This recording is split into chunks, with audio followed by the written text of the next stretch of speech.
Am I on?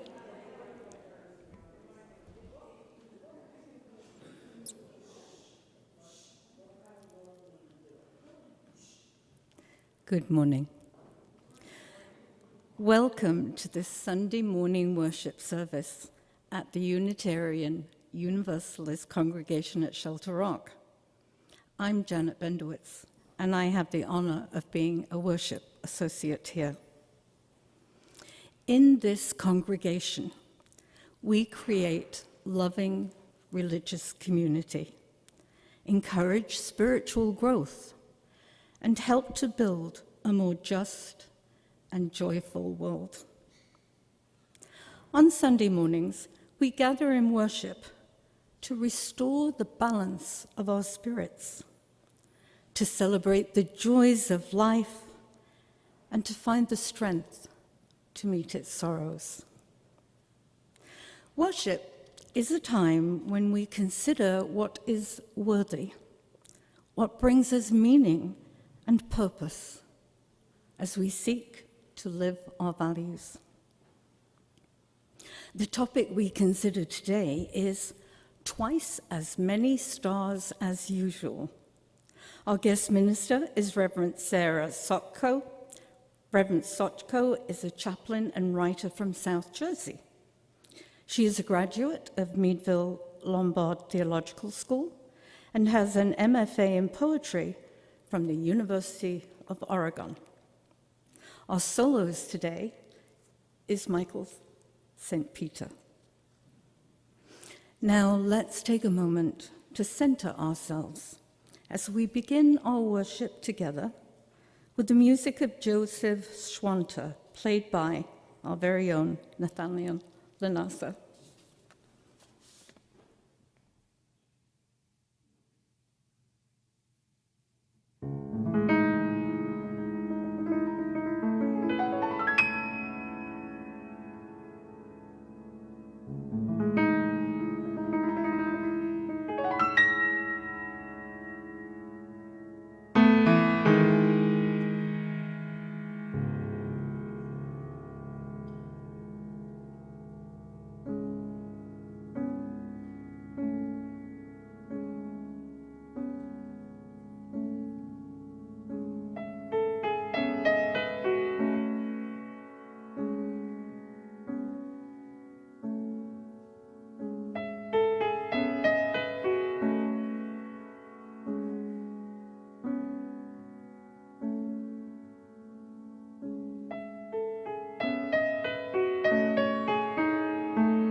Good morning. I'm Reverend Sarah Scotchko, and I am privileged and blessed to be leading worship with you this morning. It is good to be together. If you are watching from home, I want to say, we're glad you're here also, aren't we? Those of you in the room, can we take a moment and feel in our hearts, reach out in our hearts to our beloved fellow church members who aren't here in person. Send them your good thoughts now.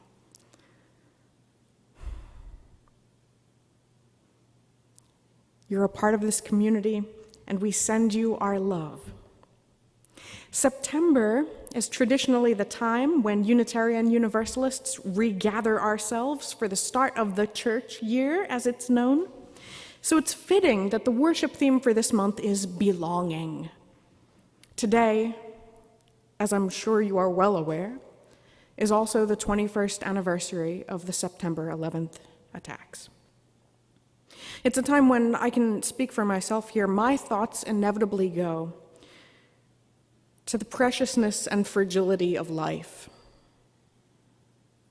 to mortality and the unexpectedness of life.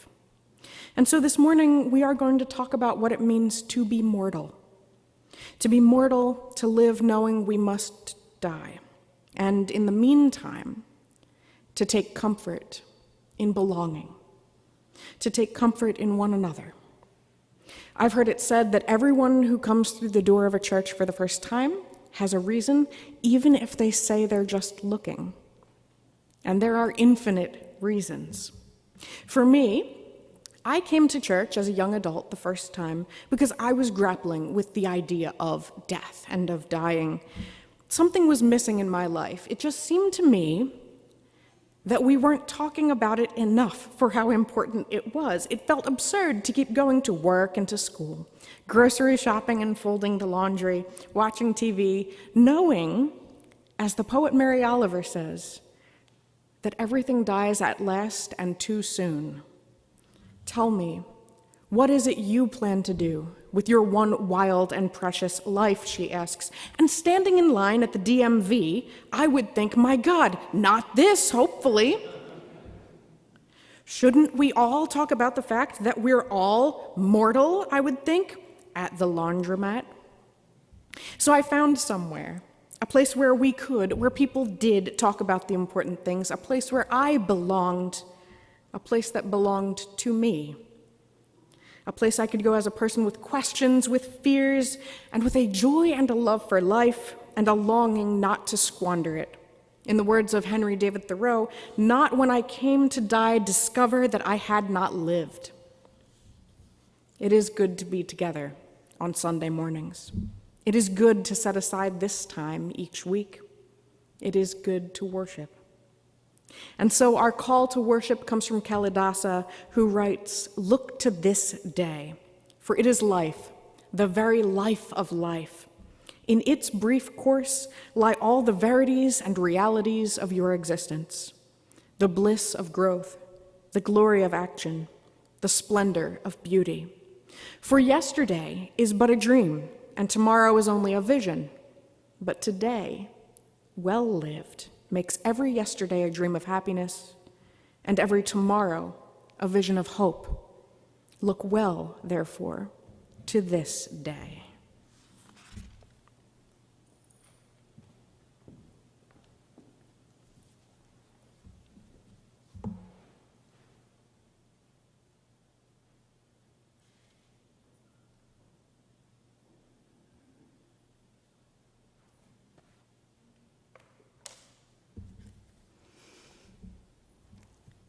Each Sunday, we light the chalice of our religious heritage. We do this for our ancestors, who taught us through their diverse religious traditions and by their actions for justice and hope.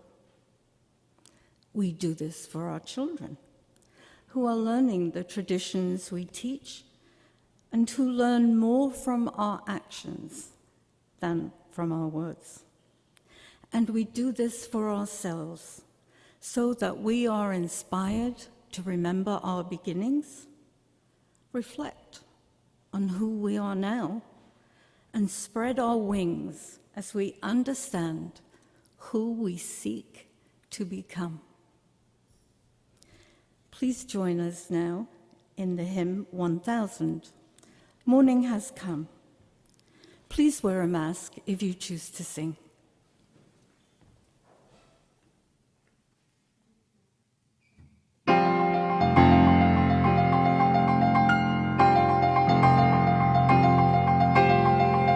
Morning has come, arise and greet the day.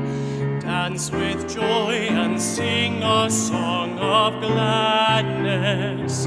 The light of hope here shines upon each face. May it bring faith to guide our journey home.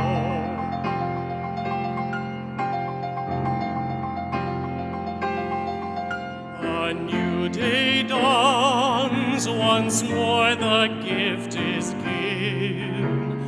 Wonder fills this moment shared together. The light of peace here shines upon each face. May it bring faith to guide our journey home.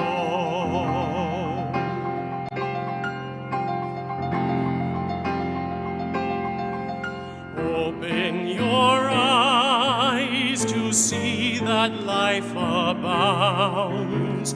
Open hearts to welcome it among us. The light of love here shines upon each face.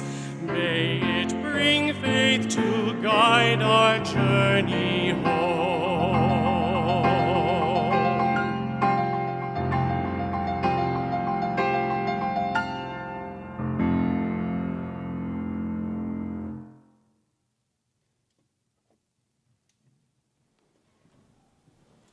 Please remain standing, if you are comfortable, for the words of affirmation, which will be on the screen. And then we'll sing the song of affirmation. And remember, if you choose to sing, please do wear a mask. Love is the doctrine of this congregation. The quest for truth is its sacrament, and service is its prayer. To dwell together in peace, to seek knowledge in freedom, to serve human need. This do we affirm and covenant with each other.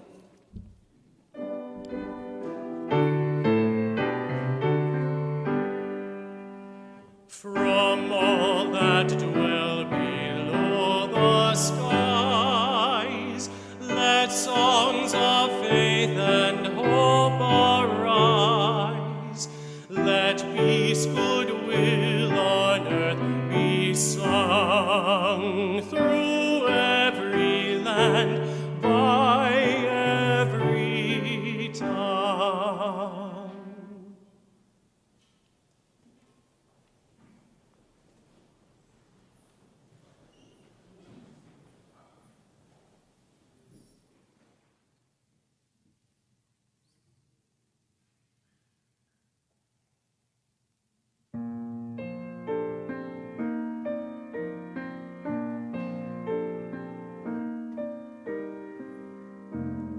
Will there really be a morning? Is there such a thing as day? Could I see it from the mountains if I were as tall as they? Has it feet like water lilies? Has it feathers like a bird? Does it come from famous places?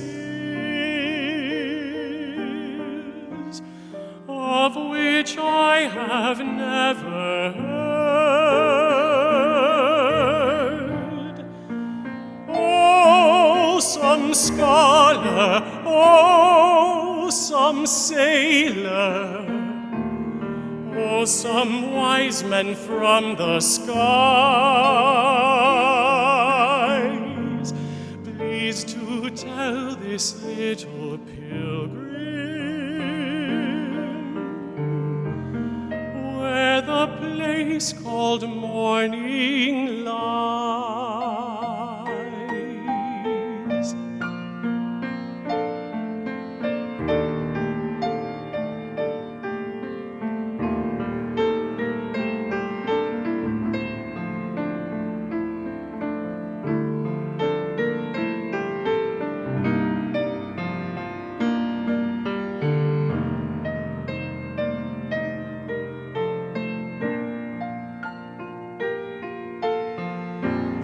Will there really be a morning? Is there such a thing as day? Could I see it from the mountains if I were as tall as they? Has it feet like water lilies?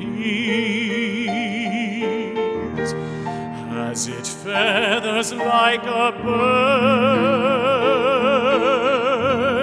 Does it come from famous places of which I have never heard? Oh, some scholar, oh, some sailor, oh, some wise men from the skies,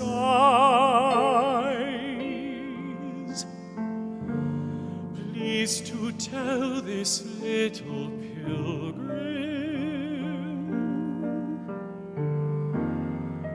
where the place called morning lies.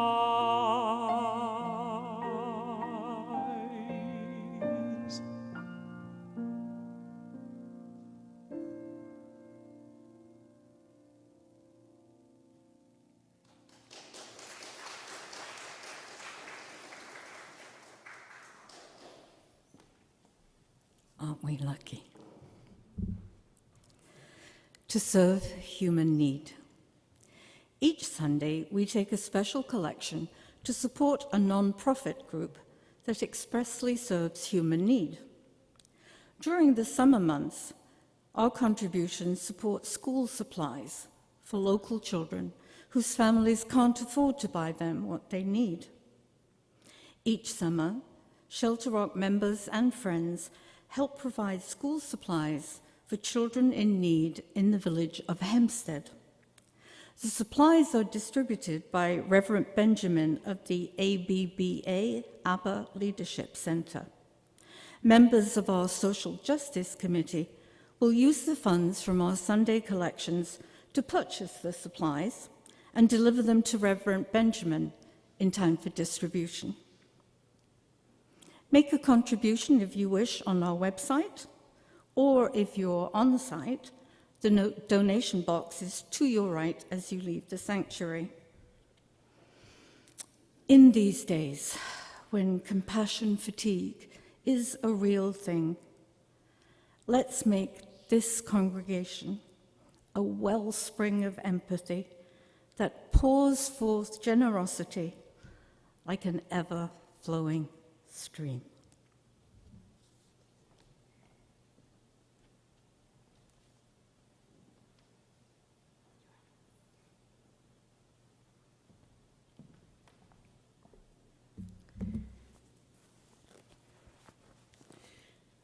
Our reading today is The Two-Headed Calf by Laura Gilpin. And just out of curiosity, are any of you familiar with this poem? No? Maybe. When you hear it, you might know. It was published over 50 years ago, but in recent years it's become pretty popular on the internet because someone drew a cartoon of it. There's been a few little comic strips drawn, and the poem's very short, but it's now so well loved that if you Google it after the service, those of you at home, you will find dozens of pictures of people's tattoos that they've gotten of the two-headed calf. And it's very short. Here it is. The two-headed calf. Tomorrow, when the farm boys find this freak of nature, they will wrap his body in newspaper and carry him to the museum. But tonight he is alive and in the north field with his mother. It's a perfect summer evening. The moon rising over the orchard, the wind in the grass, and as he stares into the sky, there are twice as many stars as usual.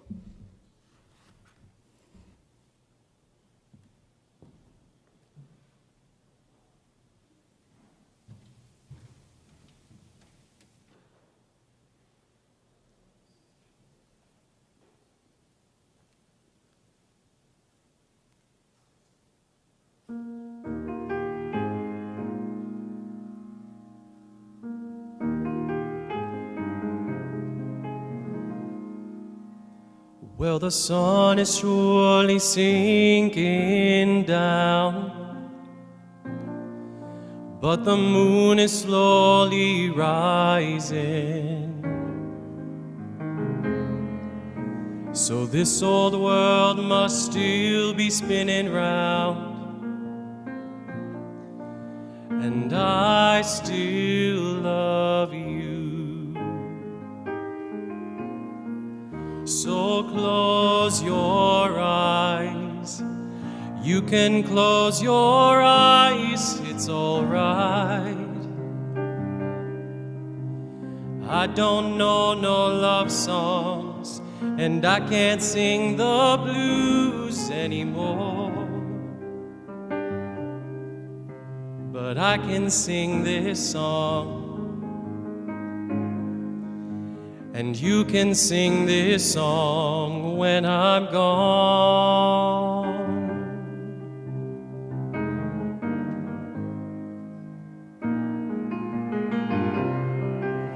It won't be long before another day. We're gonna have a good time, and no one's gonna take that time away. You can stay as long as you like. So close your eyes. You can close your eyes, it's all right.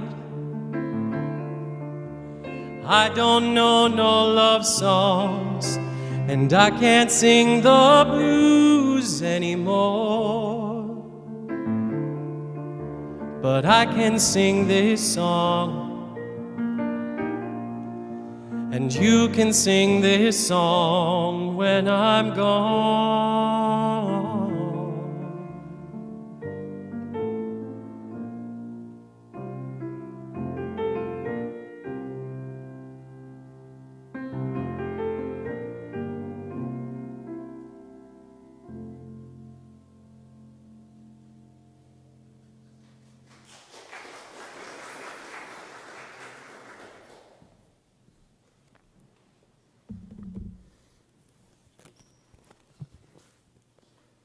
Thank you both for the gift of your music.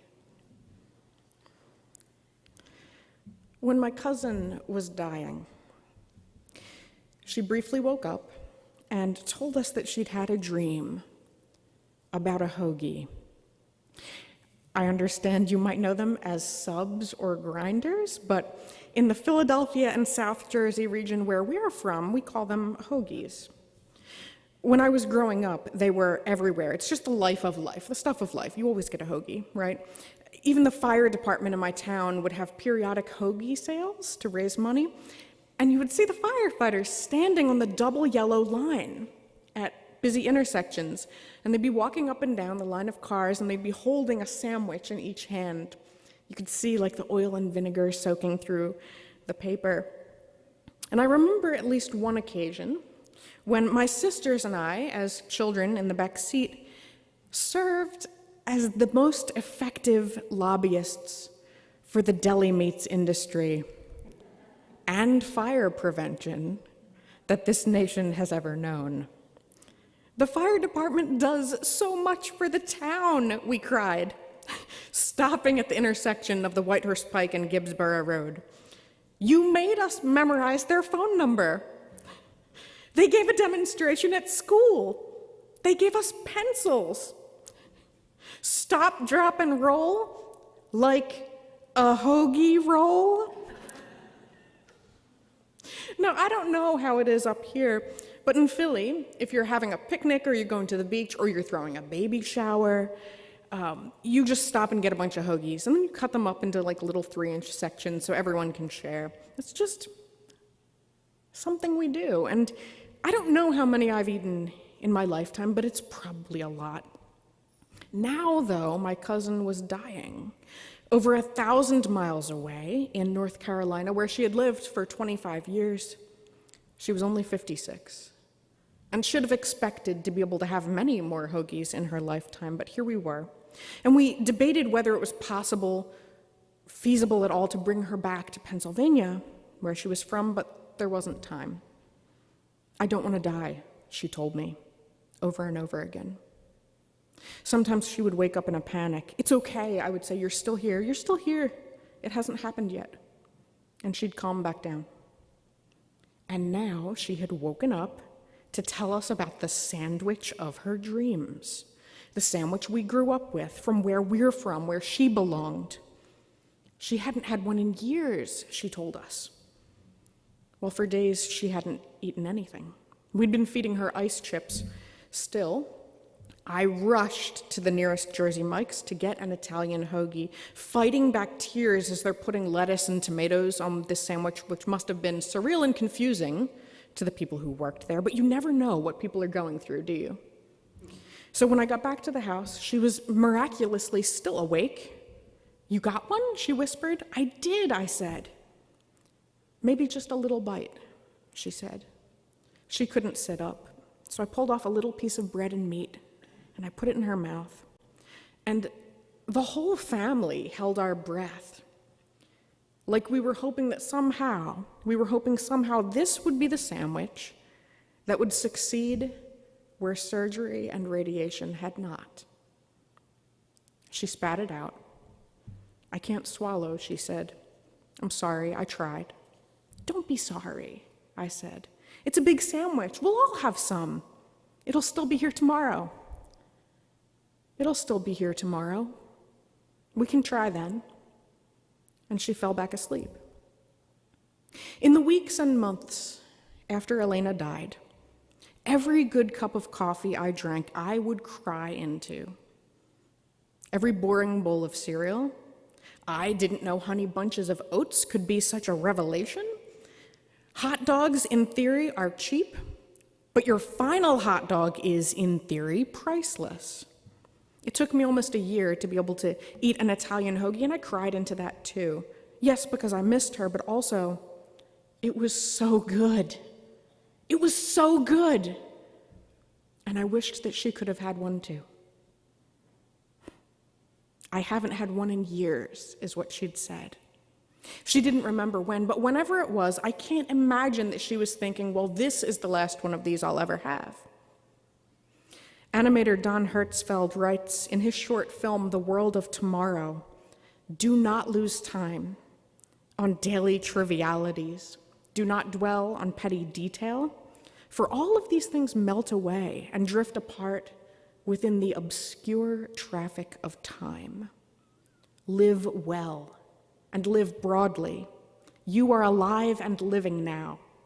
Now is the envy of all of the dead. That is the reason why I am a Unitarian Universalist, among many reasons. But that's the big one, that we have an absolute reverence for the human experience, that individual, unknowable experience, the sacredness of a good sandwich, the uniqueness of each of our feelings and perceptions, the absolute unknowability of how others see the stars in the sky. Other people here, in this room and at home, have felt the cool evening breeze on your skin. Other people here have seen the moon rise over the orchard in their own north field.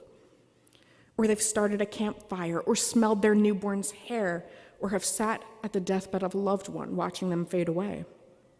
The fact that billions of years of atoms colliding in a chaotic universe can lead to the smell of a cup of coffee on a cool September morning is enough to bring tears to my eyes when I think about it.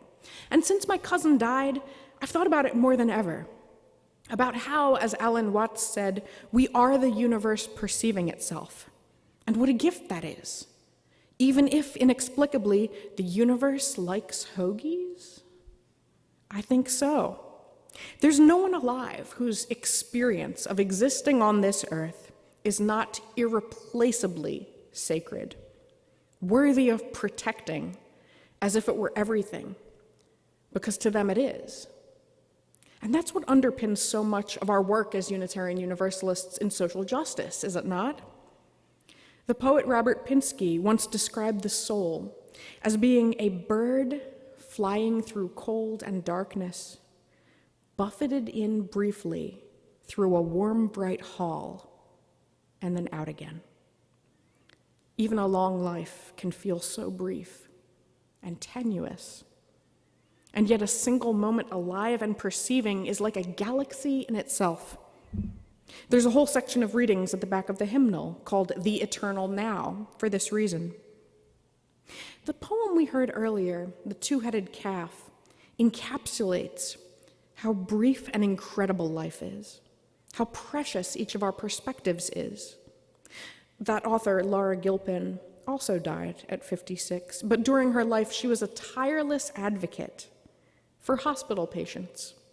She fought to humanize care in institutions, to center the patient and their needs, their feelings.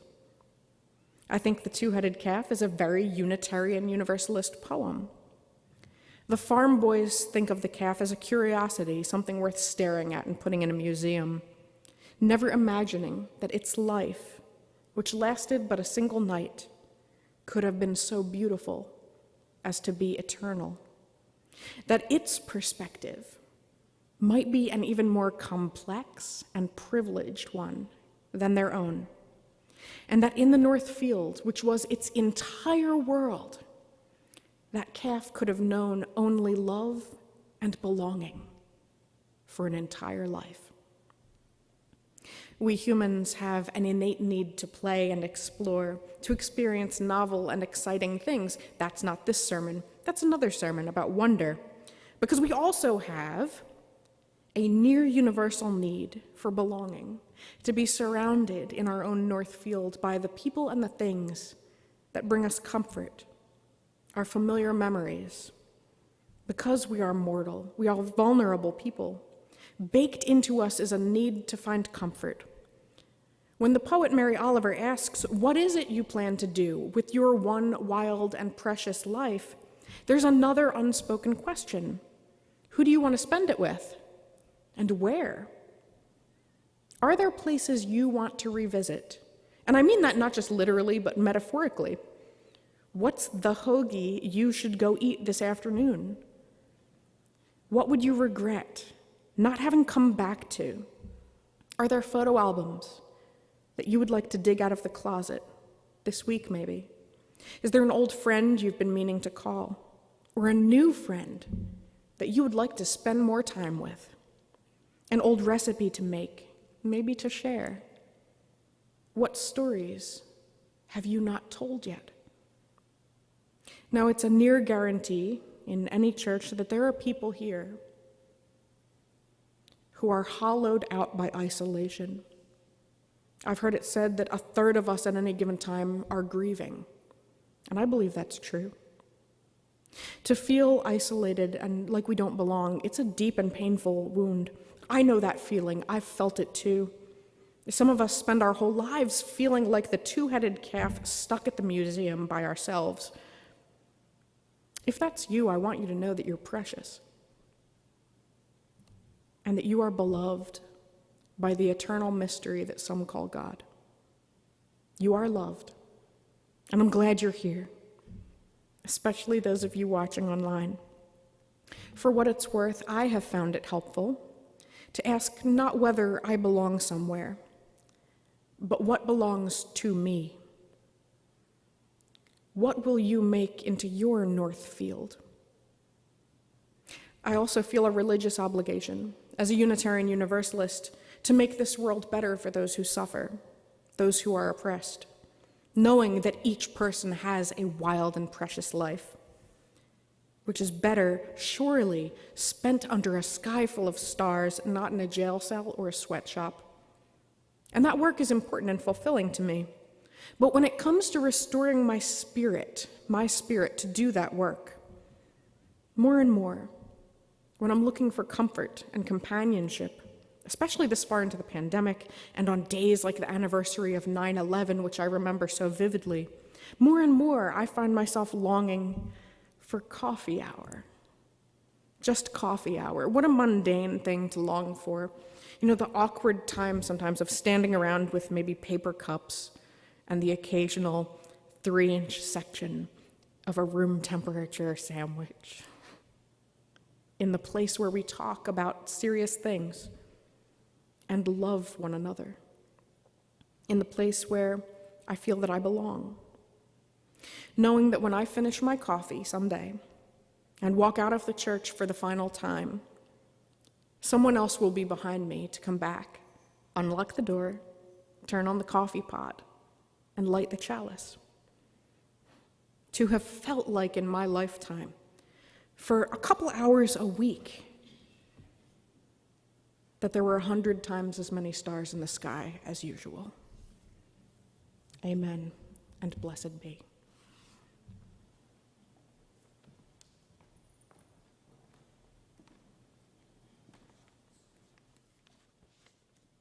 Please rise as you are willing or able for our final hymn.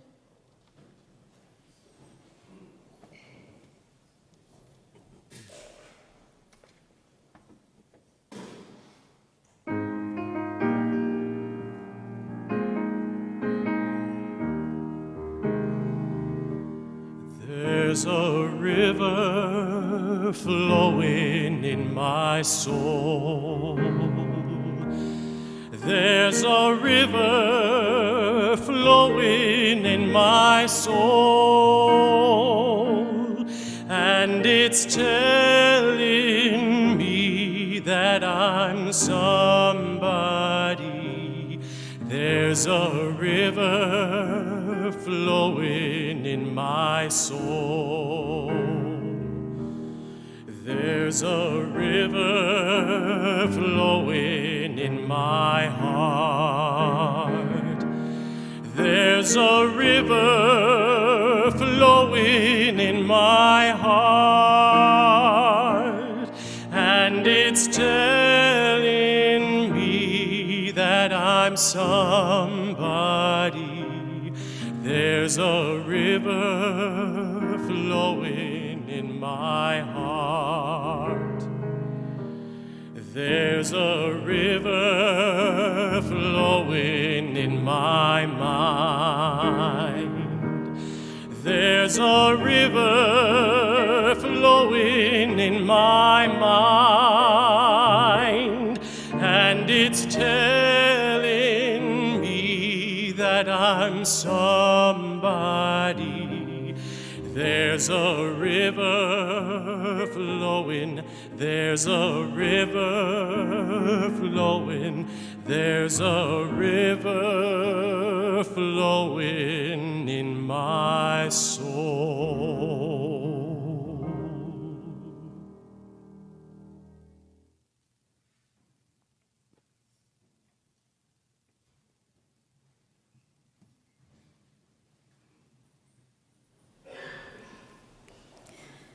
Now we extinguish this chalice. but not the light of truth, the warmth of community, or the fire of commitment. These we carry in our hearts and out into all the world.